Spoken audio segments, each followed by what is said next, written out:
அனைவருக்கும் மதிய வணக்கம். இன்றைக்கி நம்ம வீட்டில் கற்பூரவள்ளி மருந்து குழம்பு.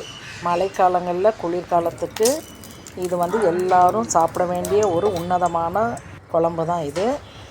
நமக்கு தேவையான பொருட்கள் எண்ணெய் ஊற்றி பேனில் வெந்தயம் போட்டு, வெந்தயம் செவந்ததும் வெங்காய துண்டுகளை அதில் நம்ம போட்டு, அதுவும் கொஞ்சம் செவக்க வந்ததுக்கு அப்புறமா தக்காளி துண்டுகளை போடணும். தக்காளி நல்லா செவக்க நல்லா வதங்கணும். அப்படியே பேஸ்ட்டு பதத்துக்கு தக்காளியும் வெங்காயமும் வதங்கினதுக்கு அப்புறமா நம்ம கரைச்சி வச்சுருக்க புளித்தண்ணி அதை நம்ம அதில் ஊற்றணும்.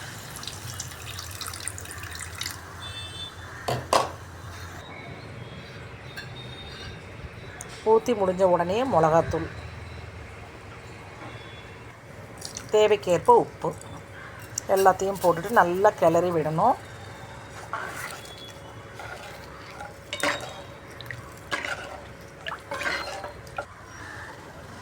அப்படியே கொதி வரும்போது நம்ம கொஞ்சம் ஒரு ஸ்பூன் மிளகு, ஒரு ஸ்பூன் வெந்தயம் வறுத்து அதை அரைச்சி பவுடராக்கி வைக்கணும்.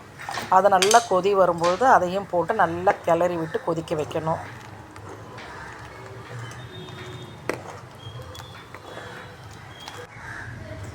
அதுக்கப்புறம் நல்லா கொதி வந்ததுக்கப்புறம் கற்பூரவள்ளி இலைகளை நல்லா வாஷ் பண்ணிவிட்டு அப்படியே நம்ம அந்த குழம்புல போட்டு நல்லா கொதிக்க வைக்கணும்.